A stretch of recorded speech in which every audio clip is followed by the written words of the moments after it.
na reunião. Oi, Ju, Silvia e Marcelo, boa noite. Oi, Silvinha, boa noite. Bom, é assim, se todos forem abrir, né, a gente vai demorar um pouquinho. Mas é assim, uma boa noite a todos, sejam todos muito bem-vindos à nossa aula de hoje.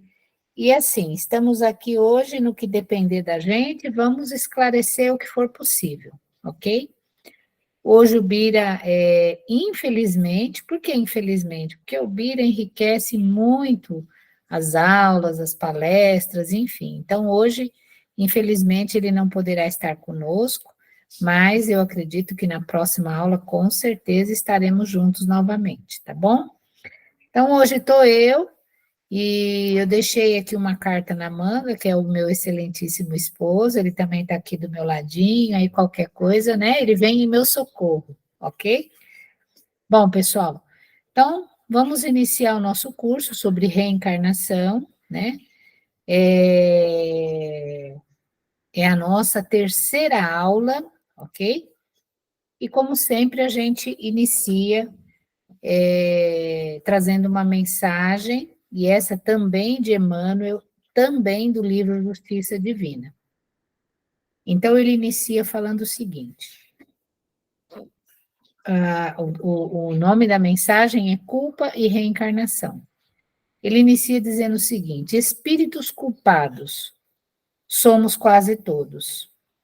Julgávamos que o poder transitório entre os homens nos fosse conferido como sendo privilégio e imaginário merecimento, e usamo-lo por espada destruidora, aniquilando a alegria dos semelhantes. Contudo, renascemos nos últimos degraus da subalternidade, aprendendo quanto dói o cativeiro da humilhação. Acreditávamos que a moeda farta nos situasse o cavaleiro dos desmandos de consciência. Entretanto, voltamos à arena terrestre em doloroso pauperismo, experimentando a miséria que infligimos aos outros.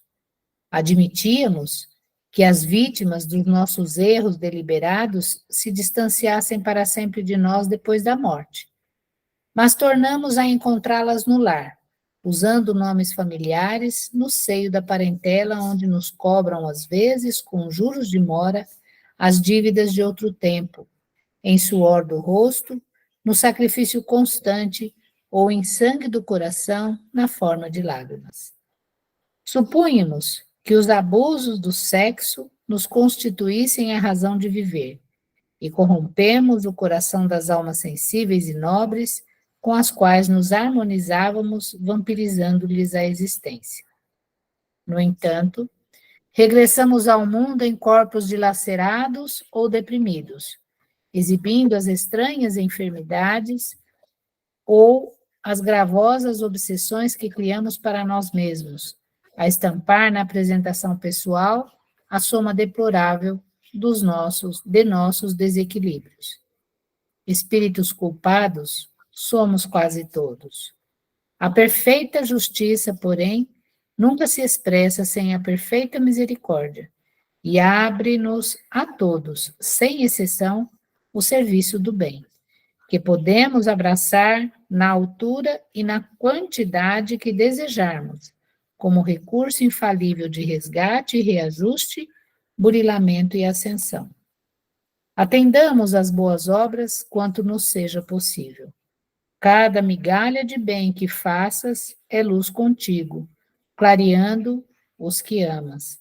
E assim é porque, de conformidade com as leis divinas, o aperfeiçoamento do mundo depende do mundo, mas o aperfeiçoamento em nós mesmos depende de nós. Linda mensagem de Emmanuel, linda e esclarecedora, né? Para que a gente possa cair na realidade do momento em que nós nos encontramos. Bom, com essa bela mensagem, então, eu convido a todos, né, e principalmente aqui ao meu marido, para que a gente inicie, então, a aula de hoje com uma prece. Boa noite, então vamos, neste momento, vamos elevar o nosso pensamento até Deus, nosso Pai que nos criou por amor e que nos oferta as oportunidades para que nós consigamos entender as adversidades por que passamos. Como diz o texto, né? Os burilamentos que nós temos que trabalhar o entendimento, porque a misericórdia de Deus é tão grande que nos permite que nós consigamos trazer e recuperar o que nós erramos em outras ou nessa mesma existência, trabalhando, entendendo, mas que o amor possa ser a ferramenta necessária para esse aprimoramento que se faz tão necessário na nossa caminhada. E assim, humildemente, em nome de Jesus, o nosso irmão maior, em nome de Deus que nos ampare nesta noite e que possamos, de alguma forma, conseguir entender um pouco mais sobre esses ensinos trazidos pelos nossos irmãos espirituais. E assim seja, graças a Deus. Graças a Deus. Bom, gente, a gente já viu, né, dentro desse curso, sobre a introdução, já foi falado sobre reencarnação, conceito, reencarnação na Bíblia, reencarnação sobre outras doutrinas, né? E nós estamos vendo, né, esse terceiro item aqui, que é a necessidade da reencarnação, e dentro desse item a gente está vendo os subitens: justiça, ação e reação, provas, expiação e missão, né? E, se der adiante, esquecimento do passado também. Bom, então, né, vamos tocar aqui. Então, se eu não me engano, o Bira falou sobre esse slide na aula passada, mas aí a gente vai dar uma repetidinha só para a gente lembrar, né? Trazendo aqui o capítulo 5, do versículo 38 a 41, dito por Jesus, né, que está lá registrado em Mateus. Ouviste o que foi dito, olho por olho, dente por dente. Mas eu vos digo que não resistais ao malvado. A quem te bater na face direita, apresenta também a outra. A quem quiser fazer demanda contigo para tomar a tua túnica. Deixa levar também o manto, e se alguém te forçar a dar 1000 passos, anda com ele 2000. Então, como a gente comentou na aula passada, né, essa lei, olho por olho, dente por dente, né, que é uma lei que já existia quando Moisés esteve entre nós. Moisés só, né, ajudou a dar um certo cumprimento a ela, né, ela não pode ser interpretada ao pé da letra, e a gente vai ver isso hoje, mais para frente, né, e Jesus, ele insiste em dizer que a gente não precisa bater de frente, né, com aquele que nos faz mal, né? Tanto é que ele fala, né, que se alguém bater na nossa face direita, para a gente apresentar também a outra. Então, é uma maneira figurada que Jesus encontrou de dizer que se alguém te fizer o mal, apresenta o bem para ele, né? Faça o lado bom e positivo para exemplificar para ele que ele não deve continuar fazendo mal, né? Então, é isso que Jesus quis dizer. E ele fala mais ainda, né? Se alguém te forçar a dar 1000 passos, anda com ele 2000. Ou seja, se eu estiver, né, passando por determinado sofrimento, determinada angústia com aquele companheiro, com aquela pessoa que está me fazendo algo que não é legal, para que eu tenha um pouco mais de paciência, para que eu tenha um pouco mais de tolerância, para que eu cumpra nessa existência aquilo que eu vim para cumprir, aquela missão, aquele resgate, aquela reparação, né? Então, é exatamente isso que significa esta fala de Jesus, né? Muitos de nós, né, sem ainda esse entendimento, a gente levava ela exatamente ao pé da letra, e a gente acabava se assustando, né? Muitos de nós não entendíamos algumas falas do mestre, né? Mas é isso que está sendo foi o que Jesus nos quis trazer. Pessoal, Se por um acaso, né, alguém quiser fazer uma pergunta, pode abrir o microfone e pode perguntar, tá bom? Que a gente dá uma paradinha e a gente responde, beleza? Então, uma fala, né, que está lá no Alcorão, capítulo 5, item 45. E nós lhes prescrevemos que se pague vida por vida, olho por olho, nariz por nariz, orelha por orelha, dente por dente, e também para as feridas o talião. Mas quem perdoar, seu perdão será sua expiação. Olha só, gente, que ensinamento esse, né? Quem perdoar, seu perdão será sua expiação. E por que a gente entende isso, né? Quando está sendo dito, e nós prescrevemos que se pague vida por vida, olho por olho, nariz por nariz, orelha por orelha, dente por dente, e também para as feridas, o talião, né? É como se isso fosse uma pena, né? Digamos assim. Então, a gente precisa de verdade, né, exercitar aí o perdão. E não pagar o mal com o mal, mas sim pagar o mal com o perdão. E o perdão é a nossa expiação, por quê? Porque não é fácil perdoar. É muito mais fácil a gente ir para cima do outro, a gente revidar, a gente atacar do jeito que ele nos atacou, e às vezes até pior.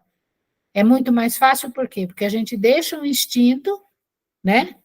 Aquela coisa mecânica do instinto, falar mais alto, sendo que perdoar, a gente tem que passar por cima de nós mesmos, a gente tem que controlar aquela raiva, aquela ira, aquele nervosismo todo, e isso, na verdade, é o quê?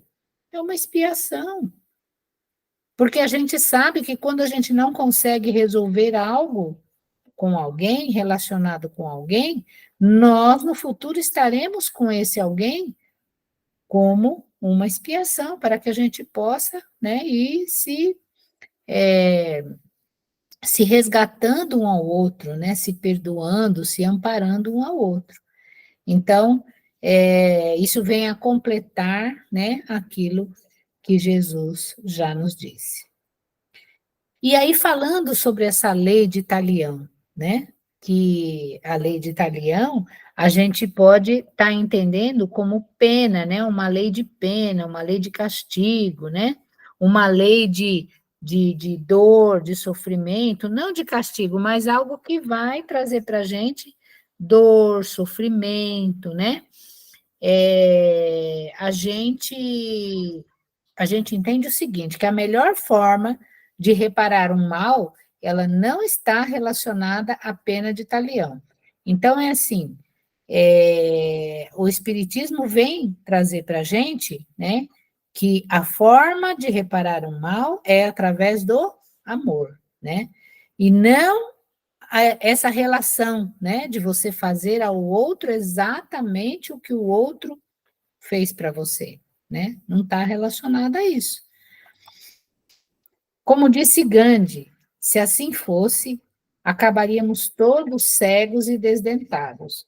Então, Gandhi, né, que é aquele ser pacificador que libertou a Índia do domínio inglês, né, essa pessoa maravilhosa, ele trouxe esse ensinamento para a gente, né? Que já pensou, se alguém vem e faz um mal para mim, e eu rebato esse mal com outro mal, e a gente vai ficar num círculo, né, vicioso.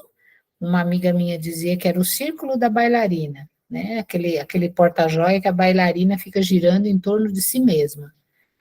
Então, a gente vai ficar nesse ciclo vicioso e a gente, em alguns momentos, ia estar todo mundo sem dente e todo mundo cego, de tanto uns baterem nos outros, né? Então, na verdade, não é assim que funciona, né? A gente tem que entender que aquela lei de Talião, o olho por olho, dente por dente, que é uma lei que causa dor, que causa sofrimento, que causa angústia, né?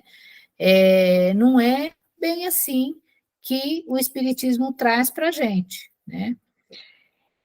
Então, a reparação do mal seria sofrendo uma agressão, ainda que menor? E a gente se pergunta, né? Então, como é que fica, né? Como é que esse mal será reparado, né? Está sendo dito aqui que não pode agredir, mas por quê, né? Será que não poderia ser, então, uma agressão em escala menor? É claro que não, né, gente? Também não. Porque aí seria necessário que sempre houvesse agressores disponíveis. Então, pensa bem que coisa estranha, né? A gente sabe que quando a gente faz um planejamento reencarnatório, esse planejamento nunca é para o mal de alguém, nunca é para a gente fazer o mal para alguém, pelo contrário, é sempre para o nosso bem e para o bem de todos, né? Um planejamento reencarnatório está pautado e baseado em cima disso. Então, como que eu vou reparar um mal, né? Se eu não posso agredir o outro, mesmo numa escala menor. De novo, né? A gente vai ver mais para frente que essa reparação é feita através do amor. Quer falar alguma coisa? Não? Vai em frente. Bora lá. Nas religiões, agora vamos entrar no karma, né? Um outro tema. A gente falou agora sobre a pena de Talião, né? Então vamos falar sobre karma. Alguma pergunta, gente? Né? Alguém quer fazer algum questionamento, perguntar alguma coisa? Pode abrir o microfone e falar.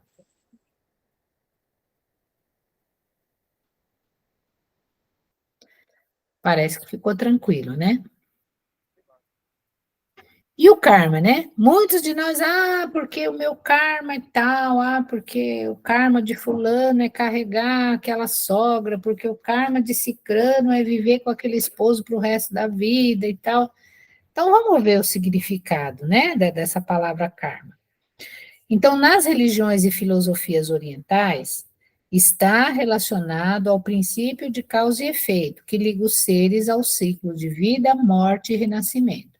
Então, esse karma, ele tem sim uma ligação, né, com o princípio de causa e efeito, com o início, né, daquela outra lei chamada lei de causa e efeito. É o que as religiões, filosofias orientais acreditam. Acreditam, certo? Como o hinduísmo, o budismo, o jainismo, né? Se desenvolveram dos védicos. Os védicos são aquelas pessoas que eram estudiosos dos Vedas, que são aqueles livros sagrados, né? Então, os védicos, né, se desenvolveram dos védicos e são fundamentais no hinduísmo, budismo, jainismo e outras religiões orientais. Então, essas religiões orientais e tantas outras, ok?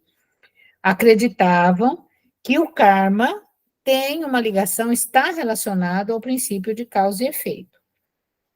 Mas eles acreditam que é um princípio kármico. As ações que produzem efeitos negativos influenciam negativamente o Dharma, ou lei universal, e trazem karma negativo. Então, eles acreditam o quê? Né? Que esse karma, né, ele é um princípio, de novo, ligado à lei de causa e efeito, mas ele é um princípio kármico. Tudo aquilo que eu causei gerou um efeito, né? Então, esse efeito seria o princípio kármico. E normalmente isso está ligado, né? Ou isso produz efeitos negativos. Então, por exemplo, se eu magoei alguém, né, gerou um efeito negativo que eu vou ter que carregar. Então, esse efeito negativo, eles chamam de karma. E isso influencia negativamente a lei universal. E trazem um karma negativo, ok? Que tem muito a ver com o que a doutrina espírita fala, mas até um certo ponto, ok? E que ações positivas trazem um karma positivo. Tudo isso tanto na vida presente quanto nas vidas seguintes. Então, é mais ou menos por aí, né?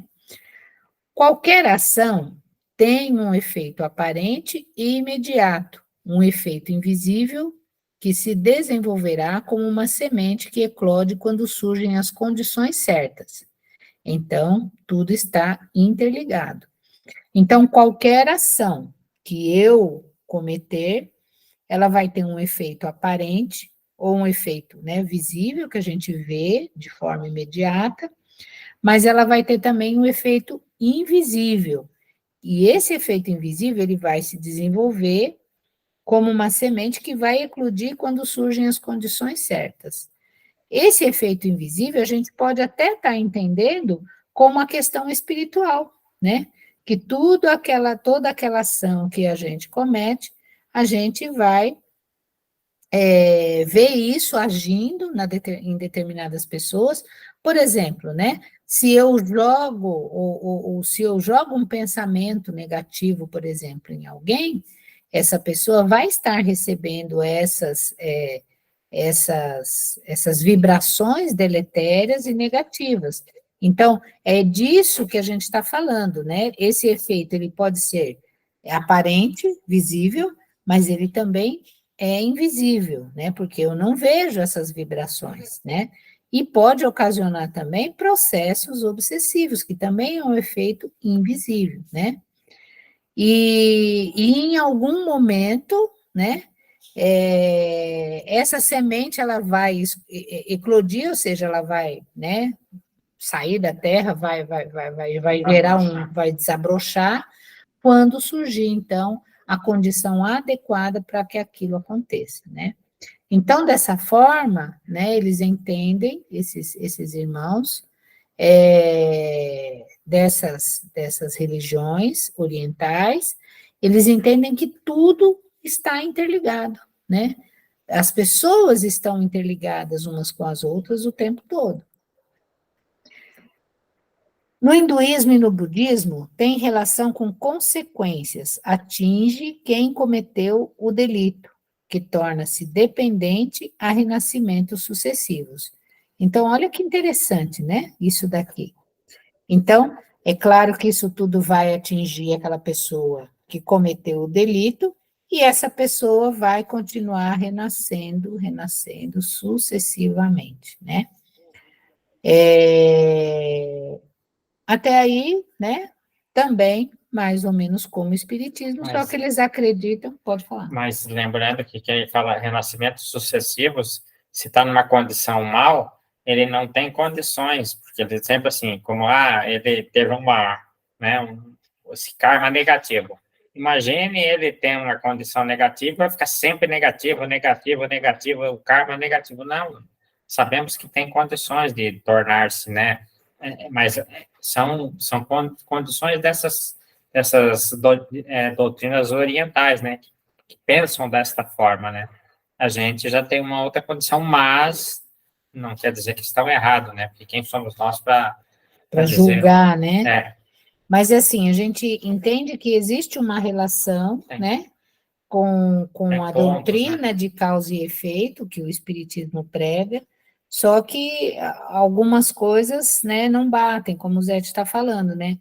Imagine a pessoa, né, que causou um mal para alguém, ela criou um karma para si próprio, e dentro desse karma, né, ela vai se tornar dependente a renascimentos sucessivos, quer dizer, vários renascimentos, um atrás do outro, carregando aquele karma, aquela coisa negativa, aquele erro, aquela, né? E não é bem assim que o Espiritismo nos mostra, ok? Tudo bem? Alguém? Alguma pergunta?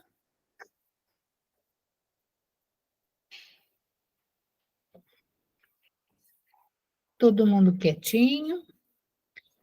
Então, vamos falar sobre fatalismo. Fatalismo, o destino do homem está estipulado por uma causa divina ou transcendental. Nada ou ninguém é capaz de alterar a ordem estabelecida no mundo e no universo. Então, essa doutrina do fatalismo, né, entende o quê? Que o destino do homem está estipulado por uma causa divina, por exemplo, né? Deus estipulou o destino do homem. Então, Deus falou assim, a Jussara, o destino dela vai ser esse.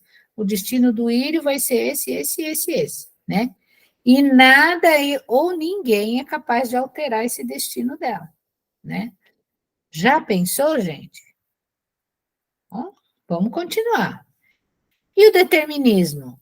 Diz o seguinte, que há circunstâncias que determinaram os fatos, excluem o acaso e o livre-arbítrio, né?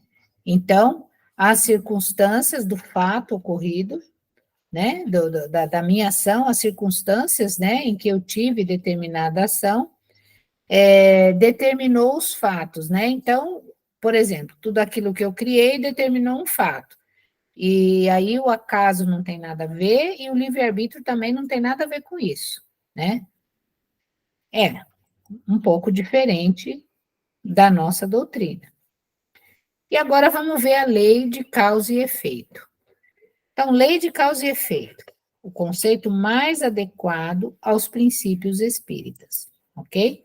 A única que a gente viu aqui que tem uma certa relação com a lei de causa e efeito é a lei do karma lá, né?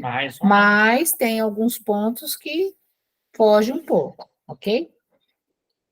O fato de haver uma relação de causalidade nos problemas, doenças e dores que enfrentamos, consequência de nossas ações, não significa que as causas estejam necessariamente em vidas anteriores.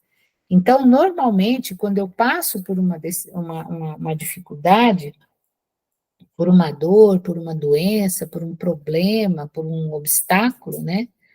Normalmente a gente costuma dizer assim, isso aí tem a ver com a vida anterior. Eu fui uma pessoa muito má lá no passado, então eu estou aqui, eu estou pagando as minhas dívidas e tal, parari, parará. Né? Então, o que está sendo trazido para nós agora é que nem sempre é assim. Nem sempre isso aconteceu em vidas anteriores, né? Às vezes, alguma coisa que está acontecendo conosco pode ter sido causada nesta existência mesmo. A maioria das coisas e, na verdade, a maioria das coisas é nessa existência, com exceção de uma coisa ou outra, né, que a gente traz de vidas anteriores, principalmente quando o fator se chama expiação, tá bom? Então, muitos males que nos afligem têm origem em nosso comportamento na vida atual. Nossa, mas será? Mas eu sou uma pessoa tão tranquila, eu sou uma pessoa tão boa. Aí eu pergunto de novo, mas será? Será que eu sou assim o tempo todo? Ou será que eu tenho altos e baixos, e às vezes mais baixos do que altos, né? Fica aí para a gente refletir. Há enfermidades, limitações e deficiências físicas que são decorrentes de mau uso, isto é, usamos mal o corpo e provocamos estragos, né? Eu vou falar de mim, né? Eu sei que a gente não deve ficar falando de si mesmo, mas eu vou falar de mim. Por muitos anos da minha existência, lá quando eu era pequenininha, não, mas já na adolescência eu desenvolvi, né, uma obesidade que acabou se tornando uma obesidade mórbida, né? E aos 58 anos eu resolvi dar um jeito nisso, né? Até dei um jeito, aparentemente falando, mas a cabeça e o pensamento é muito difícil a gente controlar, de fato, né? Então é assim, se eu nessa existência tiver uma doença relacionada ao meu processo digestivo, digestório, né, estômago, coisas assim do tipo, é algo muito natural de se entender, né? Porque o que eu fiz com o meu corpo durante 58 anos, né? Sempre comendo em excesso, sempre, né, estragando, forçando o coração a bater, forçando os meus órgãos a trabalhar incessantemente, sem descanso, as minhas células, enfim, né? E não é só isso, né? A gente não pode só estar pensando desse lado do alimento. Vamos falar do lado sexual, vamos falar do lado do não perdoar, vamos falar do lado da não paciência, da não tolerância, do lado... autoestima. Tá tocando aí, ó. do lado da autoestima, enfim, são tantas coisas que a gente precisa prestar atenção que isso vai nos trazer enfermidades. Com toda certeza vai. E aí a gente tem, né? Tô com colesterol alto, tô com problema de pressão alta, não sei o quê. Será que eu trouxe isso de vida anterior? Não, às vezes é dessa mesma existência. Às vezes trago limitações para determinadas coisas que eu venha a fazer e não consigo fazer, eu fico limitada a fazer aquilo lá, mas por quê? Porque de verdade, né, eu não soube me comportar ou me utilizar, principalmente com o corpo físico, né, com as faculdades que Deus me emprestou e me deu, né, digamos assim, para que eu pudesse viver essa encarnação, e, enfim, né, foram os meus abusos. E isso acontece particularmente com vícios e indisciplinas que geram graves problemas de saúde, que é isso que a gente acabou de falar aqui, né? O entendimento da lei de causa e efeito nos permite compreender a justiça perfeita de Deus. Olha aí a justiça se fazendo, né? Se Deus não fosse toda justiça, né, a gente não entenderia isso. Então, ele é justo. Então, se hoje eu sou acometida por um câncer no estômago, aí está sendo feita a justiça. Por quê? Porque Deus me deu esse corpo, um templo sagrado, para mim estar durante uma encarnação e poder utilizar bem dele o tempo, o maior tempo possível, para que eu possa cumprir as minhas missões aqui na Terra, né? Então, se eu não soube cuidar desse templo sagrado, nada mais justo que eu passe por alguns processos para que eu aprenda, né, que em uma próxima encarnação eu possa ter um pouco mais de cuidado comigo mesma, né? Sentimos que tudo tem uma razão de ser, que nada acontece por acaso.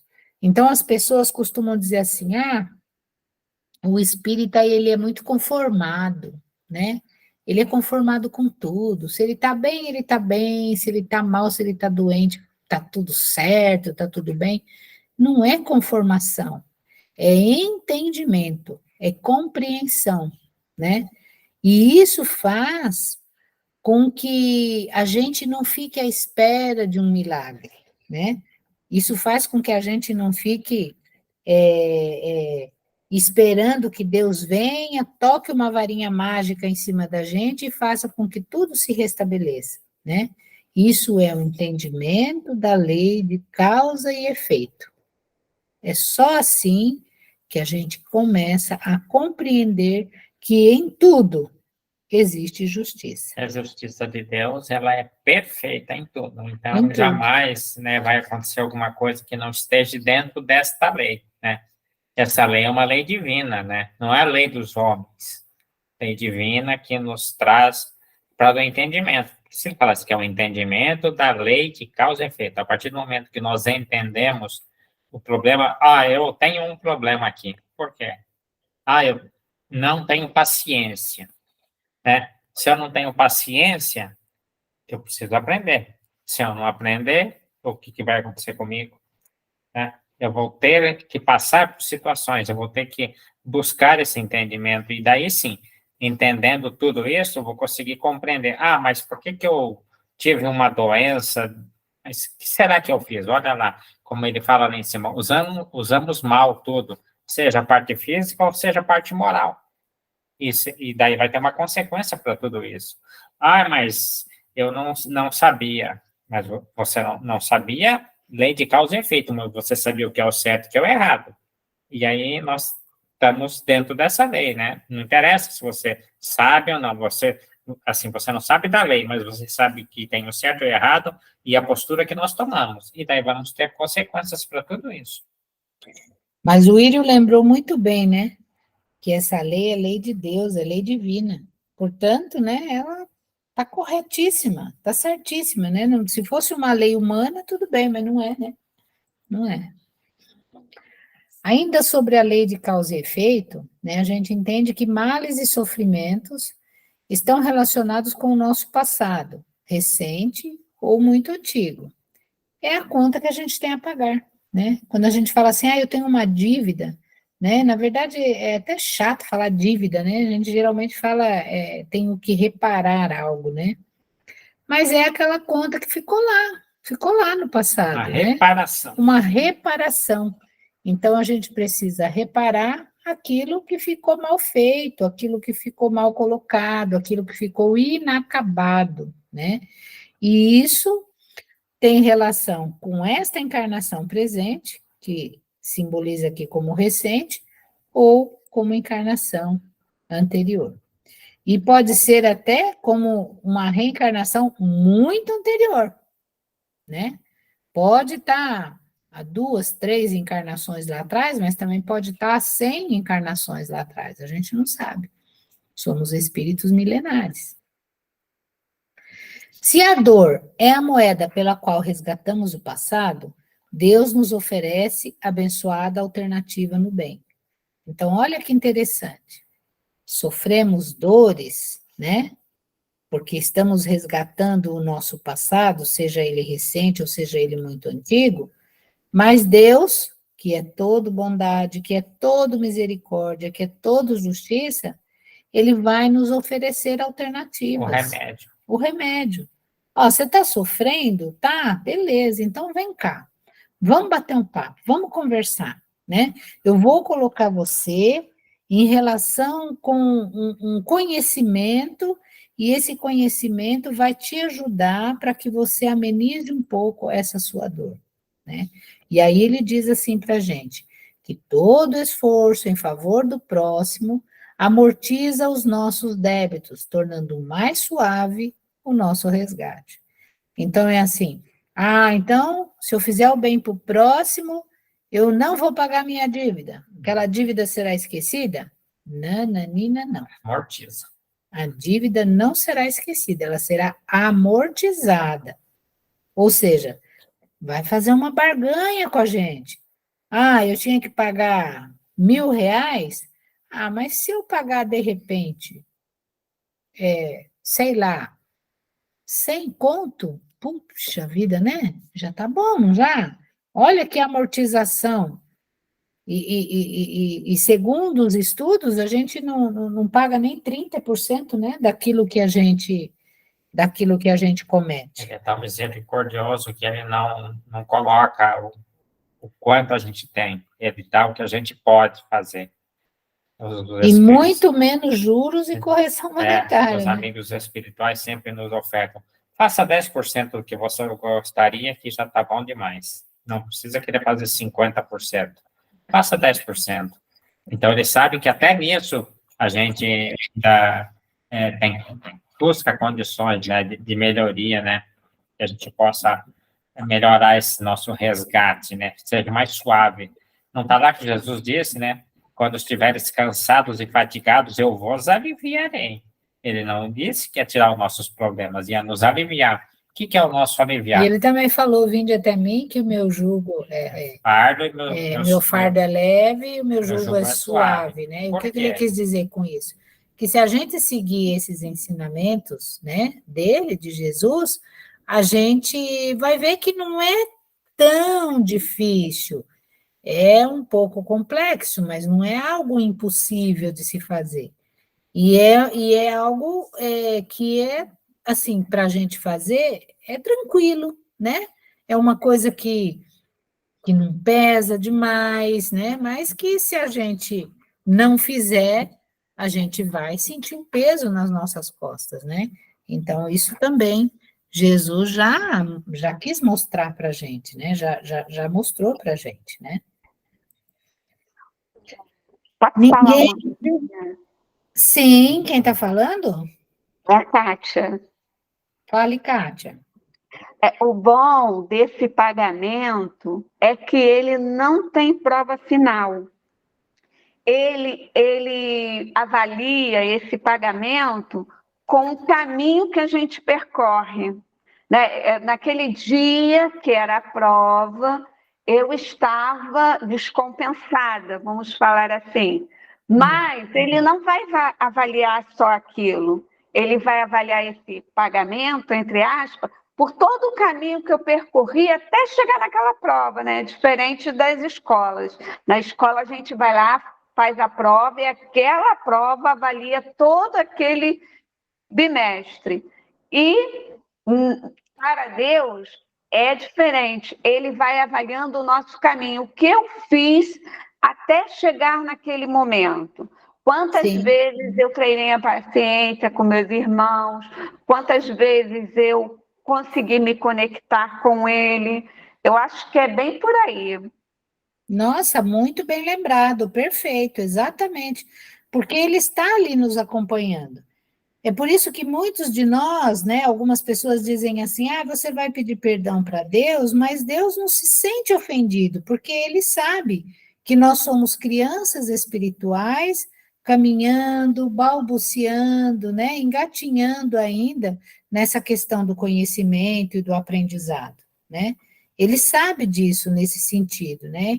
E até por aí, né, que existe também essa questão, né, da amortização também, né? Então, tudo isso é contado, tudo isso é levado em nosso favor.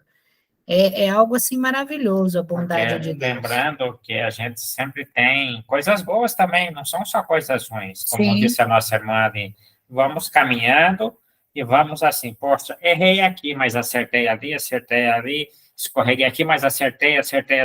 Então, ou seja, E ele está vendo o nosso esforço, né? É. Como a Kátia acabou de nos dizer, né? Está vendo aquele que se esforça, como também está vendo aquele que não está nem aí, que não quer nem saber. E vai estar dentro da lei. Então, essa lei vai servir para ambos da mesma forma. Exatamente. Portanto, ninguém é obrigatoriamente levado a praticar o mal. Os atos não foram previamente determinados. Os crimes não resultam de uma sentença do destino. Então, é assim, ninguém é obrigado, né? Ninguém é obrigatoriamente, ninguém é levado a praticar o mal. Ninguém é levado a isso, né? Os atos não foram previamente determinados, então não existe uma pré-determinação para a gente fazer o mal, para a gente praticar os crimes. Não existe, né? Isso não resulta de uma sentença do destino. E a gente vai ver isso mais para frente. Porque se fosse assim, a gente entenderia que o planejamento reencarnatório eu vou planejar para me matar o fulano na próxima encarnação. Olha só que coisa absurda, né? Então, não existe planejamento isso não existe planejamento. Para errar, para dar errado, né?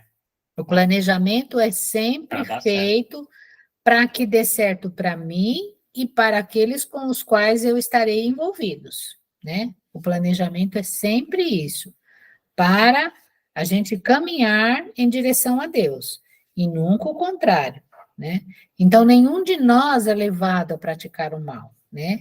Nós praticamos pela nossa condição Inferior. Pela nossa condição inferior, né, de uma pessoa não evoluída, de um espírito não evoluído ainda, né, dependendo das condições e pelo mau uso do nosso livre-arbítrio. Mas isso não é o resultado de uma sentença do destino, ok? Tudo bem, pessoal?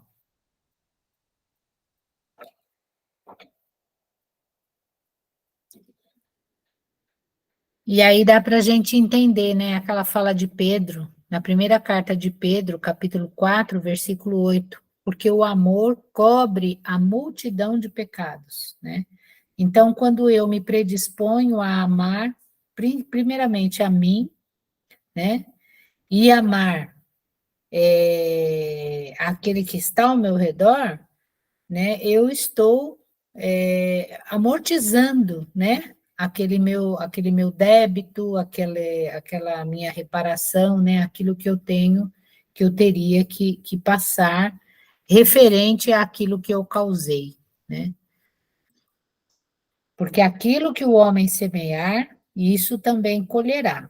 Então, essa semeadura, ela tá sendo dita aqui que tanto uma má semeadura como uma boa semeadura. Então, tudo aquilo que eu semeio de bom ou de ruim, isso também eu Isso aí, vou como colher. diz aquela frase, o plantio é livre, mas a colheita é obrigatória. Então, vamos plantar coisas salutares para colhermos coisas salutares, né? Quem planta espinho não vai colher maçã, ele vai colher espinho. Lei de causa e efeito, né, gente?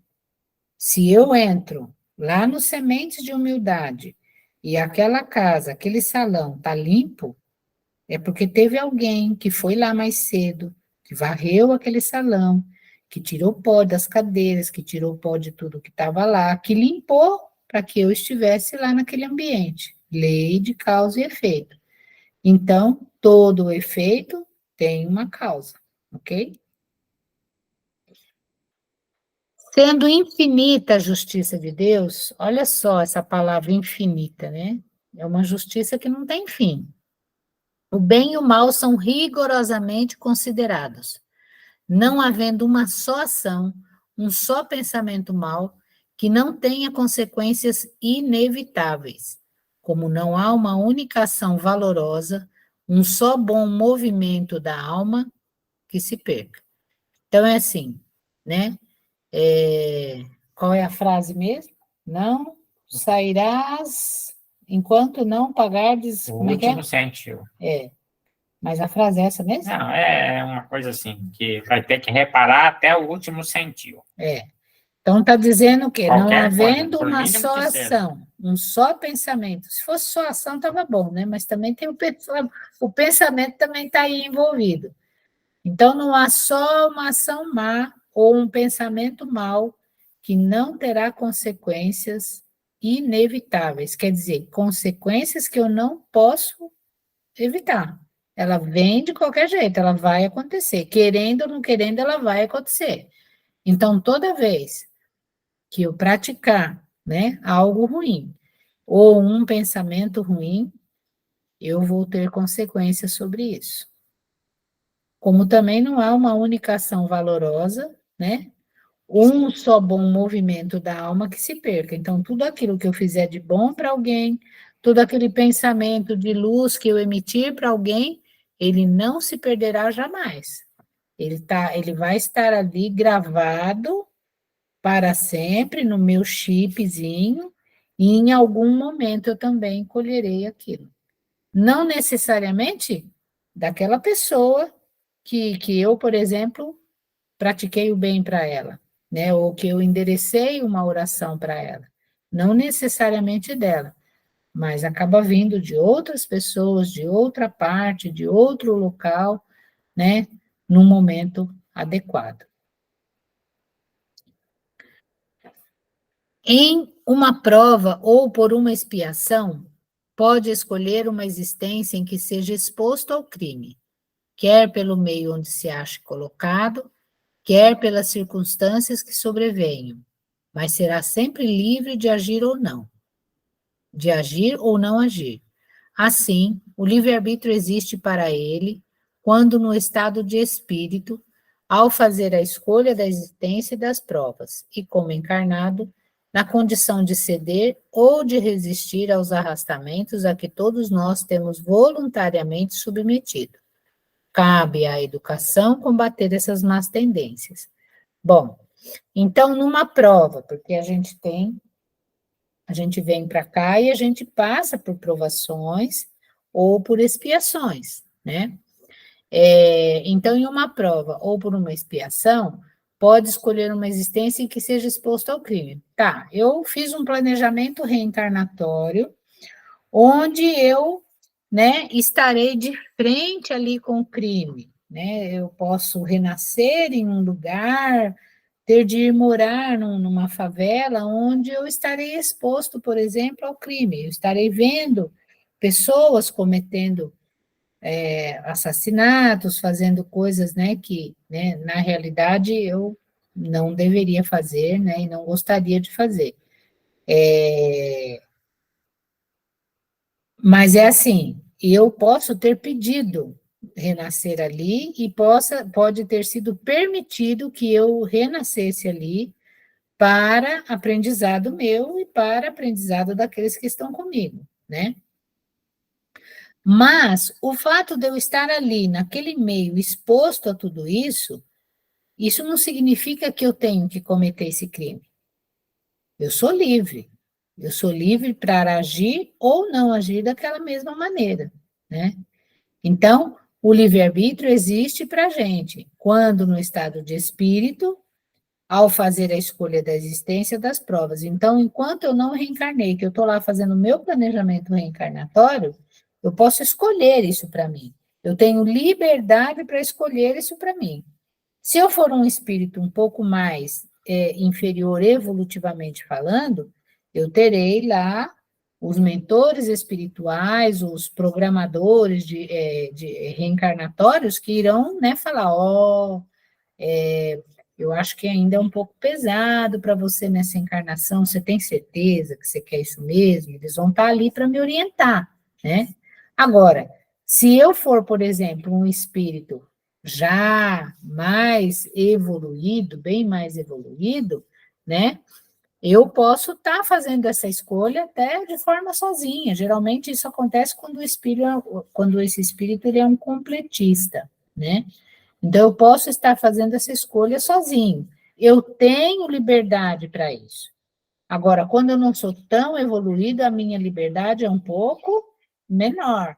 Eu preciso da ajuda de outros espíritos para me orientar.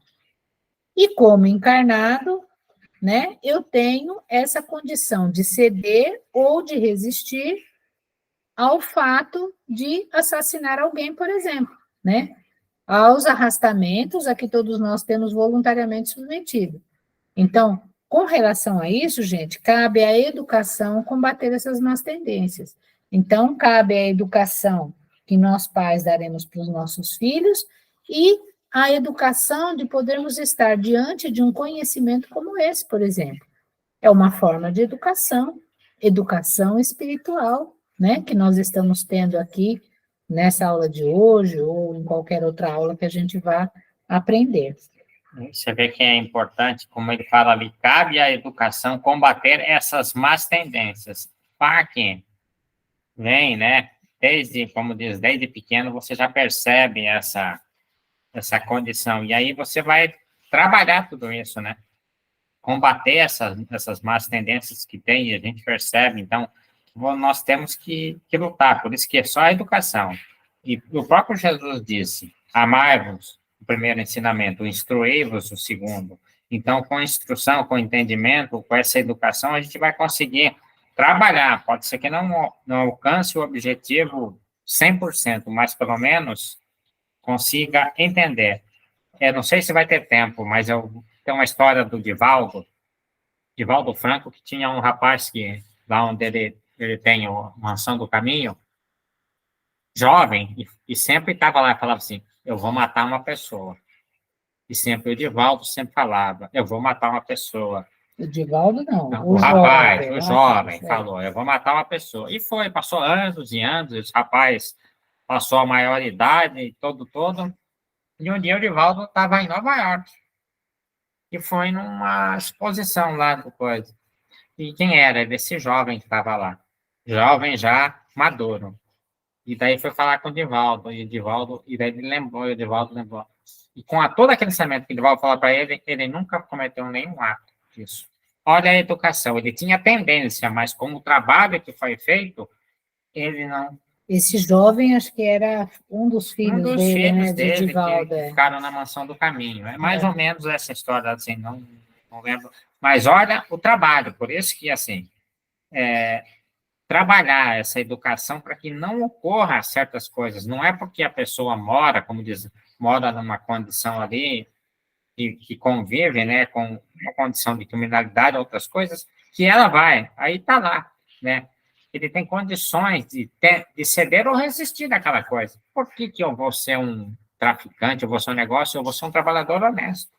Eu não preciso eu vou passar por dificuldades, mas eu vou ter a minha cabeça deitada no travesseiro, vou dormir com tranquilidade, não voltar aqui fazendo esse tipo de coisa. Então, nós temos o livre-arbítrio para isso, escolhas.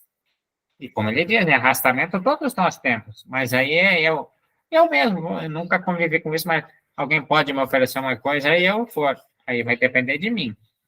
Eu posso ceder, eu posso falar, não, quero ganhar vida fácil aqui, fazer coisas ilícitas. Então, daí vamos sofrer as consequências, né? Tem uma pergunta do Livro dos Espíritos, né? Existem Arrastamentos Kardec irresistíveis. perguntou para os espíritos: existem arrastamentos irresistíveis? E os espíritos responderam: arrastamentos, sim. Irresistíveis, não. Não. Olha só, né? E o Írio falou um negócio legal, né? Cabe à educação combater essas más tendências. Aqui, quem está nos ouvindo hoje, a maioria aqui talvez seja pai, seja mãe, e a gente consegue ver, enxergar nos nossos filhos, enquanto eles ainda são pequenos e adolescentes, enfim, e até mais velhos, a gente consegue enxergar em cada ponto do filho que a gente precisa trabalhar, que a gente precisa combater. Você percebe, aquela determinada imperfeição ali do meu filho, eu preciso trabalhar mais naquilo para ajudar ele, né? Então, aos pouquinhos, a gente pode estar indo fazer isso, né? E a evangelização dentro de uma casa espírita, ou em outras instituições, né? A catequese, o catecismo, ou a escolinha de Jesus, a escolinha dominical, seja lá o que for, ajuda e muito, né? Nessa educação, para que a gente possa estar combatendo, de fato, essas más tendências que a gente acaba trazendo mesmo, né, que faz parte da nossa personalidade como espírito. Deixa eu dar uma olhadinha aqui, né? Oi? Assim, mas a gente sabe que existem famílias, né, que tem 2, 3 filhos e tem uma que eles chamam de ovelha negra, sempre pode aparecer um, né? E não se consegue, por exemplo, a família não consegue dar a orientação que deve dar para esse filho. E aí, a responsabilidade fica de quem, em termos espirituais? Apesar de os pais terem dado para os outros filhos, ter tentado dar para esse, fica para quem a responsabilidade disso? Então, assim, né? O Evangelho tem uma parte que fala muito bem disso. É assim, se os pais fizeram tudo o que estava ao seu alcance, eles estão isentos de uma responsabilidade. Mas se eles forem omissos, eles vão ser responsáveis por tudo isso. Porque, assim, é uma missão cuidar. Então, se eles... eu não lembro o capítulo, um rai, pai e filho, um rai, pai e mãe. Um rai, pai e mãe, mas não lembro qual dos... Então, fala muito bem, está bem explícito no Evangelho segundo o Espiritismo, isso aí, da responsabilidade. Então, se ele fez tudo o que estava ao seu alcance para orientar aquele espírito, Deus sabe da sua condição. Mas aqueles que foram omissos, aí terão uma responsabilidade muito grande. Então, aí cabe a responsabilidade ao próprio espírito mesmo. Mas se o pai e a mãe, né, viu aquilo, sabia daquilo, mas resolveu deixar que o outro educasse, ou que a escola educasse, né, porque infelizmente, existem pais e mães que acham que a educação do filho, o responsável é a escola, e isso não é verdade, né, a responsabilidade da escola é trazer o ensino intelectual para cada filho, mas a educação moral é obrigação dos pais, né? Então, assim, como o Írio disse, o pai já fez de tudo, a mãe já fez de tudo, tudo que podia, tudo que sabia, e mesmo assim o filho continua naquele caminho, então ele será o único responsável por isso, né? Tudo bem, Su? Tudo bem, Ju. É que eu queria só entender, por exemplo, eu entendo isso, que os pais vão fazer tudo, eles vão liberar a responsabilidade deles. Mas em questão ao espírito dessa criança, desse adolescente, seja lá o que for, eles... Porque não vem para cá para dar errado, vem para dar certo, né? O plano reencarnatório, né? O que Sim. fica com, aí no caso, o que fica com esse espírito, ele vai sofrer as consequências dos atos deles, lógico, né? Sim, Tá. Então, com relação à família, então não vai ter problema mais nenhum, porque ele vai assumir tudo aquilo que ele fez de errado, é isso? exatamente. É Tá. claro que sempre alguma coisa o espírito vai aprender. Não existe uma encarnação onde o espírito venha e que ele fique, por exemplo, estacionário, entendeu? Totalmente estacionário, 100% estacionário. Alguma coisa o espírito aprende, né? Mas ele poderia aprender muito mais, né? Mas às vezes, por rebeldia ou por ociosidade, enfim, né? Ele termina que ele não quer saber, não quer receber a educação dos pais e não está nem aí por isso. Então, ele vai ter que sofrer as consequências dos seus próprios atos, dos seus próprios pensamentos, das suas próprias atitudes. É assim que funciona, lei de causa e efeito. Ok, obrigada. Imagina. Bom, se tiver tudo certo até aí, vamos entrar nesse novo assunto aqui: provas, expiações Emissões. e missões. As provas, elas estão ligadas à inferioridade. Ou seja, se existe necessidade de ser provado, é porque precisamos confirmar aprendizados, comportamentos e decisões. Então, quem precisa fazer provas? Quem precisa ser provado? Aquele que ainda é inferior e que está buscando a superioridade. Então, ele precisa passar por algumas provas para saber em que patamar ele se encontra para continuar a sua escalada evolutiva, né? Então, ele precisa, né? É necessário passar por provações, porque eu preciso confirmar. Ah, a Jussara diz que já é uma pessoa bastante paciente. Será mesmo? Vamos aplicar uma provinha nela para ver se ela passa, né? E aí é pela provinha que a gente vai saber se realmente a gente foi ou não aprovado, né? E como diz o Bira, tem que ser com nota máxima, nota 10, né? Não pode ser nota 8, nota 7, ou que nem eu era, 9,9. ou que nem eu era, né? Ah, eu não era vermelha, mas já estava bom, né? 5,1. Era o 5,1. Não, tem que ser 10. Segundo o Bira, tem que ser 10, né?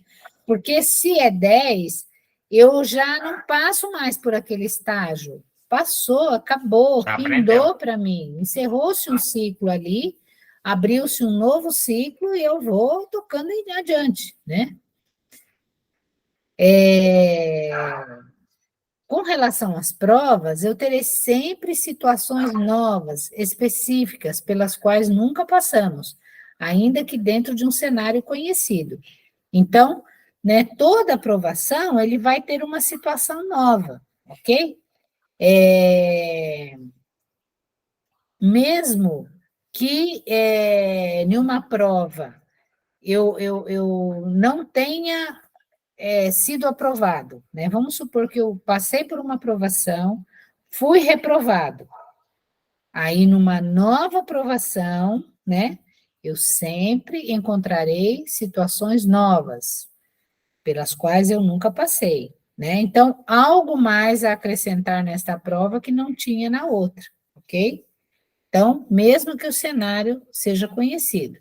Então, aqui cito um exemplo, né? Podemos, por exemplo, passar por doenças graves, né? Financeiramente estáveis. Estando financeiramente estáveis. E depois passar pela mesma doença, estando em condições financeiras difíceis. Então, como é que eu me comporto? Né? Eu estou com câncer, mas eu tenho muito dinheiro, vou ficar lá no Einstein, né? Albert Einstein, ou no Sírio-Libanês, e vou ser bem tratada, pandeló e tal, né? E numa próxima encarnação, vou enfrentar o câncer SUS. de novo. No SUS. Só que lá no SUS. E aí, né? Olha que prova, hein, gente? Vai ser difícil, né? Mas para saber se realmente eu passei nela com nota máxima, vai ter que ser dessa maneira. Não tem outro jeito. Podemos estar inseridos em uma família amorosa e dedicada, em uma encarnação e em outra não, né? Família. Então, família, né? Família, quem não tem problemas dentro da família? Então, eu, né, posso estar inserido em uma família que, nossa, todos os meus filhos, meu marido são pessoas boas, amorosas, são pessoas simpaticíssimos uns aos outros, né? Dedicados e tal. E em outra encarnação, eu posso estar dentro de uma família que, meu Deus, só por Deus, só arrancando o espírito dali de dentro, porque não dá, né? Então, essas são as provas pelas quais a gente pode estar passando. Prova bem feita é resultado adequado frente às leis de Deus. Significa mais evolução. Ah, eu passei com louvor? Opa, subi um degrau na escala evolutiva. E aí eu vou enfrentar novos desafios e grandes conquistas, né? Porque eu conquistei um patamar um pouco melhor, né? E virão aí outros desafios. Porque, gente, como que eu vou ser um espírito puro se eu não estiver de frente a vários desafios, e cada um diferente do outro, para que eu possa superá-los? Como que eu serei um espírito puro, se não for desse jeito? Não tem. Não tem jeito, tem que ser assim. Prova é luta que ensina a importância do trabalho de educação espiritual. Então, toda prova é uma luta que eu vou enfrentar, né? E essa luta vai estar ensinando para mim, né? O tamanho da importância do trabalho de educação espiritual. Então, quando eu passo por essa luta, eu estou me educando espiritualmente, portanto, evoluindo, melhorando. O interessante é a gente lembrar que a prova, ela é uma opção, tá? A prova, ó só, todos seremos provados, mas a prova, ela é uma opção que eu posso escolher agora ou mais para frente. Então, a prova é opcional, ou seja, eu posso também desistir e deixar essa prova, né, mal resolvida, para ser resolvida em outro momento, né? Então, é assim, todos nós seremos provados, mas eu tenho a opção, por exemplo, de escolher essa nessa encarnação ou na outra, e mesmo que ela vier para mim, eu posso não querer resolver agora, deixar para ser resolvido depois, ok? Ah, vai ter que fazer a prova. Mas vai ter que fazer, não vai ter jeito. E agora a gente vai falar sobre expiações. Tudo bem até aí com as provas?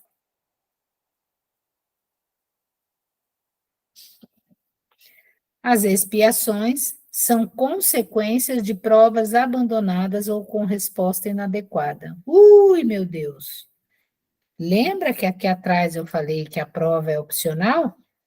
Ela é opcional, mas se eu desistir dela, eu posso entrar na próxima encarnação com uma expiação.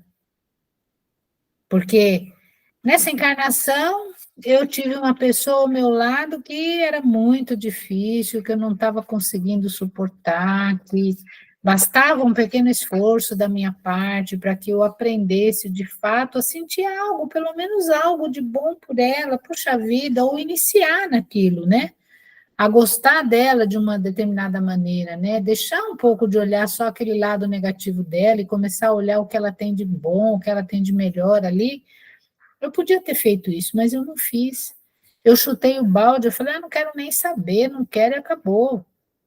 Mas aí, numa outra encarnação, gente, meu Deus do céu, aí aquela pessoa vai chegar até mim com um peso, não com um peso porque é algo de ruim que eu planejei, não, que eu não Mais uma vez, planejamento reencarnatório não é feito para o mal, né? Ah, mas foi escolhido eu estar com aquela mesma pessoa, já que em encarnação passada eu não dei conta disso? Exatamente por isso, porque se eu não dei conta, eu preciso aprender a dar, Quem escolheu foi você, né? não foi eu. Mas eu escolhi. Como que eu escolhi? Eu escolhi, né, com as minhas consequências e atitudes do passado. Olha só, né? Então, expiações, elas são consequências de provas abandonadas ou com resposta inadequada. Então, que a gente possa pensar duas vezes antes de deixar uma prova em branco, antes de deixar a prova para lá. Então, deixar a prova em branco é uma opção, mas o 0 que eu vou receber como avaliação não é opção e tem como resultado a reprovação ou uma segunda chamada. Então, eu não quis fazer a prova, eu tomei um 0. O 0, eu optei por não fazer a prova, Agora você é mas a obrigado. professora me deu o 0, porque eu não quis fazer a prova, né? E agora eu fui reprovado na escola. Vou ter que, de novo, fazer a segunda série. Enfrentar a mesma professora, as mesmas matérias, só que agora com colegas diferentes. Mas você é obrigado a fazer essa. Mas eu sou obrigada a fazer de novo. Então, reprovados na prova, revisitamos o conteúdo e outra prova é aplicada, novas questões e situações adicionais, sem os companheiros de outra época. Então, se naquela segunda série eu tinha alguns companheiros de escola, da classe que eu gostava, que eram aqueles meus companheiros de fundão, de bagunça, eles não estarão mais comigo, porque eles foram lá para a terceira série. E eu fiquei na segunda, né? Eu vou ver o mesmo Também não conteúdo. gostava muito, é os da frente. Os da frente, digamos, Eu vou ver o mesmo conteúdo que foi dado o ano passado, né? Mas eu terei que enfrentar questões e situações diferenciadas, e sem aqueles companheiros da época passada. Será que os novos companheiros me apoiarão nessa jornada? E aí? Então, é bem por aí. E expiação, gente, ela não é opção, tá? A prova é opção. Mas a expiação é uma imposição. Ela não é opcional. Se deixamos a prova em branco, a nota é 0. Então, eu tirei nota 0, está feita aí a expiação. O espírito, ele fica prisioneiro das más ações que foram cometidas pelo uso errado do livre-arbítrio. Então, quando eu passo por uma aprovação, puxa vida, eu passei por aquela prova. Ai, que alívio, não é assim? Quando a gente vai lá e olha o nosso boletim e está tudo azul, e que a professora fala, o Zé está dando risada, e que a professora fala assim, parabéns, aprovado. Nossa, chega a dar um alívio no estômago, na barriga, a gente sai dali pulando, contente, abraçando os amigos. É uma libertação, gente, isso. Ao passo que a expiação não é. A gente fica prisioneiro das nossas más ações do passado. Por quê? Porque eu usei errado o meu livre-arbítrio. Eu podia ter feito diferente, eu podia ter estudado o livro. Matei a aula, né? Né? Por que eu matei a aula? Adiantou eu matar a aula? O que me beneficiou eu ter matado a aula? Nada, né? Então, eu fico prisioneiro, eu não tenho liberdade. Ok, gente? Tudo bem? Missões. Vamos falar sobre missões? Vamos ver a hora. Ah, dá tempinho ainda. Nossa, vocês estão tão quietinhos. Ninguém quer falar nada?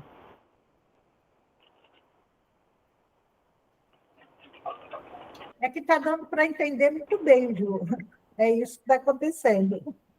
Ah, tá bom, então. A gente está aqui estudando para a prova. Todos juntos, é isso aí. Não pode colar, né, Ju? Ah, não pode colar, sabe por quê?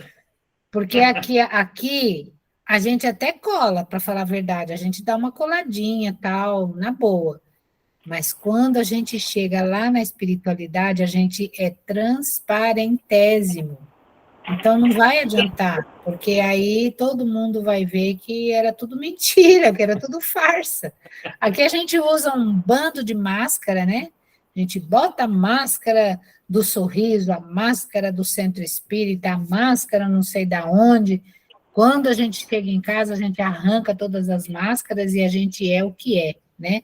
Nu e cru. É assim que acontece quando a gente desencarna, né? Todo mundo nos enxerga e enxerga todas as nossas imperfeições, né? Então não tem jeito. E Deus principalmente quer tudo ver, né? Bom, e a missão, gente? A missão é um compromisso assumido, né? Por um espírito, e tem sempre como alvo o bem. Não existe uma missão que considere infração de uma lei. Então, eu tenho uma missão, vou reencarnar com uma missão. Então, eu vou ter que cumprir, né? Eu vou ter que assumir aquilo que eu vou ter que cumprir aquilo que eu assumi, na verdade, né? Então eu escolho lá, né, como espírito, que eu vindo para cá eu vou ter uma missão. Qual será a minha missão? A minha missão é de formar uma família com um senhor chamado Írio Donizete, de receber ali no meu seio familiar 6 espíritos que estão ligados, né, a mim, ao meu marido, por um laço, né, por uma teia, porque nós estamos ligados, interligados uns com os outros. Então, a minha missão é essa, né? Eu tentar levar a educação para essas 6 crianças, tentar amar essas 6 crianças, ao meu esposo, enfim. Então, essa é a minha missão. Mas tem mais alguma coisa nessa missão que eu possa cumprir? Tem, né? Olha só, como eu sou um espírito muito devedor, porque, vamos combinar, né, gente? Para a gente poder trazer para a nossa família 6 crianças... A conta é alta. A conta é alta. A conta não pode ser baixa, né? Então, se a conta é alta, eu acho que tem mais alguma coisa que pode ser feito aí nesse meio, não tem? Puxa vida, olha... A Jussara, ela tem um jeitinho, assim, legal para falar em público, para falar com pessoas, ela tem um jeitinho legal, uma voz bacana, de repente, né, se ela cantasse aí alguma coisa, quem sabe, né? Será que a gente pode incluir isso aí na missão dela? Bom, o que você acha, Jussara, disso tudo? Aí eu tô lá no plano espiritual, né? Ah, legal, concordo com tudo isso. E aí a gente pode chegar aqui, né, e colocar, né, e cumprir com esse compromisso ou não, né? Aí vem o livre-arbítrio de novo.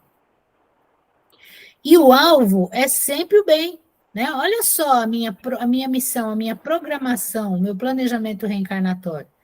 Trazer uma educação para essas 6 crianças é uma coisa boa. Auxiliar, né, de uma certa forma, conversar com algumas pessoas que não estão legal, levar a palavra de Jesus dentro da música, da canção, ou não é uma coisa bacana? É algo para o bem, né? É utilizar, a Jussara tem uma prática com artes, né, manuais, de repente isso pode render algo bom, ajudar algum centro espírita, ajudar pessoas que estão passando por necessidades, enfim, gente, enfim, né? Cada um tem a sua missão, né? Então, a missão que a gente tem não é a missão de vir para cá e de metralhar ninguém, de matar ninguém. Aquele espírito que veio e que está lá na guerra guerreando hoje, a missão dele não era guerrear. Pode ter certeza, não era matar pessoas. A missão dele era uma outra missão. E, pelo local em que ele foi inserido, ele acabou partindo para aquele local. Mas ele ainda assim poderia ter usado do seu livre-arbítrio, né? Até tem um filme que exemplifica muito bem isso, né? Que é aquele Até o Último Homem. Nossa, um filme maravilhoso, eu assisti, né? Preciso assistir mais vezes, inclusive, porque a gente sempre pega algo de bom quando a gente repete, né? Algo que é bacana e que traz um esclarecimento legal para a gente, tá? Gente, há missões assim como provas de variados tipos. Então, há missões material, há missões moral, há missões individual, há missões coletiva e etc. Então, existem vários tipos de missões, né? Um espírito, por exemplo, pode ter a missão de orientar como mentor espiritual algum outro espírito, né? E existem espíritos que, por exemplo, podem, espíritos juntos, reunidos, como Jesus e seus mensageiros espirituais, os seus arquitetos siderais, realizar a missão de organizar um planeta, um sistema planetário. Olha só que legal, né?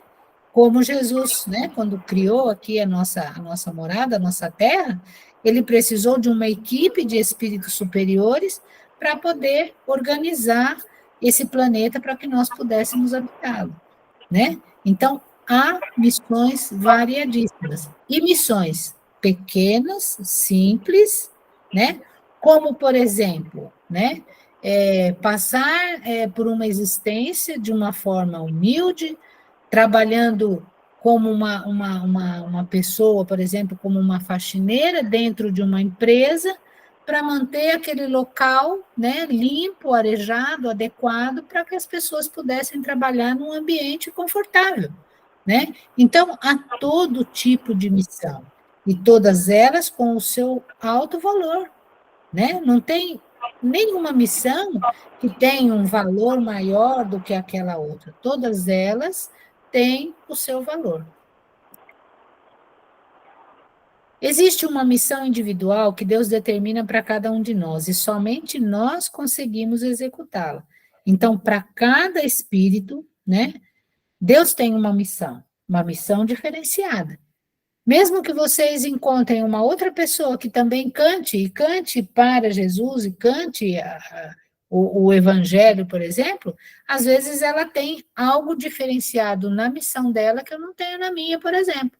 Então, para cada um de nós, né, existe uma parcela que a gente pode estar dando a nossa contribuição ali. E pode ter certeza que cada um tem muito a contribuir. Cada qual, como eu disse, do seu jeito, cada qual do seu modo, e essa missão, ela está sempre relacionada com aquilo que eu preciso desenvolver, com a faculdade que eu preciso desenvolver ou melhorar no meu processo evolutivo, né? Por isso que é assim, por isso que nós não somos espíritos uns iguais aos outros, né? Tem eu aqui e tem meu marido. Ele precisa acertar em determinados pontos, em determinadas faculdades, que de repente eu, por exemplo, posso estar acima ou até um pouco abaixo dele, né? E não precise tanto mexer naquilo, preciso mexer em outra coisa, e assim por diante. Então, a missão é adequada ao meu desenvolvimento moral, intelectual, físico, tá? Questão 573 do Livro dos Espíritos. Em que consiste a missão dos espíritos encarnados? Então, está falando aqui de nós, né, que estamos aqui, neste corpo carnal. Qual é a nossa missão? Olha só, instruir os homens, auxiliar seu progresso, melhorar as instituições através de meios diretos e materiais. As missões, porém, são mais ou menos gerais e importantes. Aquele que cultiva a terra cumpre uma missão, como aquele que governa ou o que instrui. Tudo se encadeia na natureza, ao mesmo tempo que o espírito se depura pela encarnação, contribui dessa forma para a execução dos planos de Deus. Cada um tem sua missão neste mundo, porque cada qual pode ser útil em alguma coisa. Então, olha só que interessante, né, gente? Nossa missão, instruir os homens. Aí a gente para e pensa assim, puxa, quer dizer que eu tenho que ser professora? Ou, por exemplo, eu tenho que saber falar em público? ou eu tenho que ter um conhecimento intelectual avançadíssimo para mim poder passar alguma coisa para alguém. Nada disso. Como que eu posso instruir os homens? Eu posso instruir os homens começando pelo meu filho. Ah, mas nessa encarnação eu não fui mãe. Tudo bem, mas foi tia, ou tio, ou prima, ou amiga, ou enfim, né? Nós temos essa missão, instruir aqueles que estão ao nosso redor, com aquilo que nós já aprendemos. Auxiliar, instruir os homens, auxiliar o seu progresso. Que progresso? O progresso dos homens, e o nosso também, claro. Né? Então, instruir os homens, auxiliar o seu progresso, melhorar as instituições. De que instituições está sendo falado aqui? A instituição familiar, melhorar a instituição da sociedade, melhorar a instituição religiosa, através de meios diretos e materiais, né? De forma direta ou de forma material, né? Eu posso ajudar uma instituição contribuindo financeiramente, eu posso ajudar uma instituição de forma direta, doando meu tempo, né, me organizando para que eu possa ir lá fazer uma faxina, enfim. As missões, porém, são mais ou menos gerais e importantes. Aí a gente falou aqui hoje da faxineira, né, como aquele cara que está lá no top de linha de uma determinada empresa famosa. Né? Então, todas as missões são importantes, porque eu posso ter uma empresa com uma administração maravilhosa, mas se eu não tiver a faxineira para deixar limpo aquele ambiente onde vai ter o trabalho, como é que fica? Se eu não tiver a moça que faz o café, se eu não tiver a parte de logística, enfim, né? Então, todas as missões são importantes. Outro dia eu até brinquei com meu marido, né? Meu marido é projetista. E a gente estava andando ali pela Faria Lima, e às vezes quando a gente anda ali pelo centro, às vezes ele comenta, ele aponta, né? E fala assim, ó, esse prédio aí fui eu que desenhei lá na firma que eu trabalho, né? Aí, passando mais adiante, esse outro aí foi o Caio que fez, o meu filho, que é engenheiro.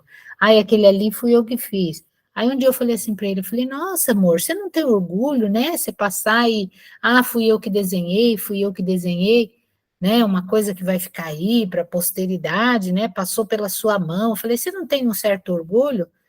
Aí ele falou assim, olha, eu vou te ser bem sincero, da mesma maneira que eu tenho orgulho o pedreiro que construiu, tenho orgulho o faxineiro que limpou, que limpa lá as salas para que as pessoas vão lá trabalhar, enfim, né? E aí, né, minha cara caiu no chão, né? Porque mais uma vez ele me dando lições e mais lições, né? Então, todos nós, né, temos missões importantes. E aí ele cita exemplo aqui, né? Os espíritos citam exemplo. Aquele que cultiva a terra cumpre uma missão, como aquele, né, que é o presidente que governa ou como o professor que instrui. Tudo se encadeia na natureza. Ao mesmo tempo que os espíritos vão se depurando pela encarnação, que a gente vai se melhorando, a gente também vai contribuindo com a execução dos planos de Deus, porque Deus fez um planejamento para que todos nós fôssemos espíritos puros. Mas como seremos se uns não estiverem alicerçados aos outros, amparados aos outros, para que a gente possa ir subindo essa evolução? Eu falo subir porque a gente sempre pensa que Deus está lá em cima, no alto, né? Na verdade, ele pode estar ali ao lado e não acima, né?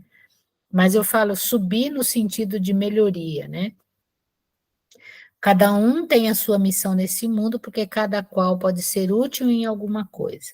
Então, por mais imperfeições que nós que nós tenhamos, né, nós carregamos algo de bom. Deus coloca para a gente algumas faculdades com as quais a gente pode, sim, progredir com aquilo que for possível para o outro.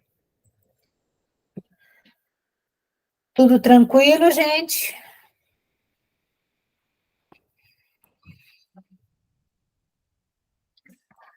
Temos mais 2 minutinhos, se alguém quiser fazer algum comentário, colocar alguma coisa.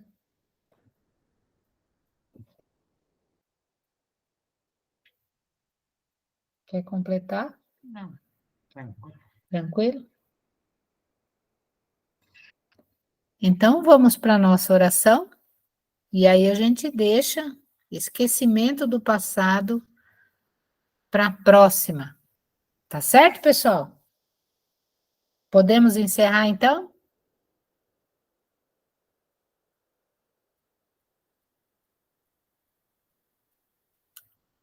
Então, vamos lá. Acho que todo mundo foi dormir, viu, Zete? É. Foi não. Não,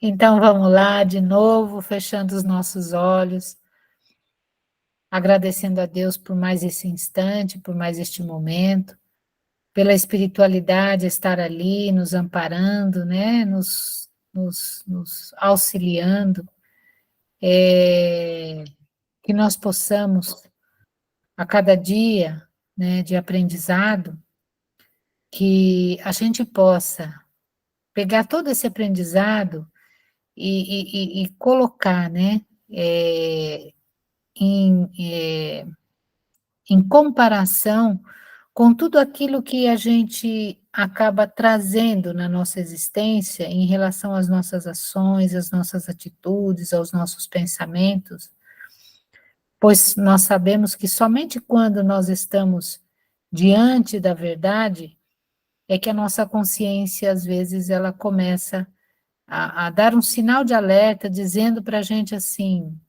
ó, o caminho está errado, vem por aqui, né? Então, que a gente possa jamais se afastar desses ensinos do mestre, que a gente possa todos os dias cultivar mais e mais esclarecimento, pois sabemos que só o esclarecimento que vai nos libertar deste aprisionamento, né, que é a nossa própria consciência.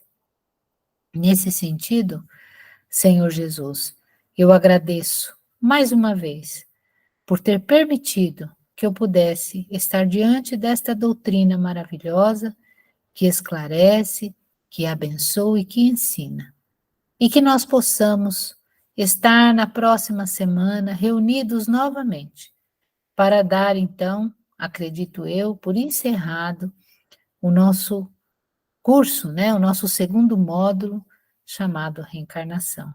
E sempre com a presença de Deus e do Cristo ao nosso lado. Que assim seja, graças a Deus. Muito Pessoal, obrigada. Boa noite. boa noite a todos. Tchau, pessoal. Boa noite. Boa Obrigada, Ju. noite. Boa noite, imagina, eu que agradeço vocês de estarem aqui com a gente na noite de hoje.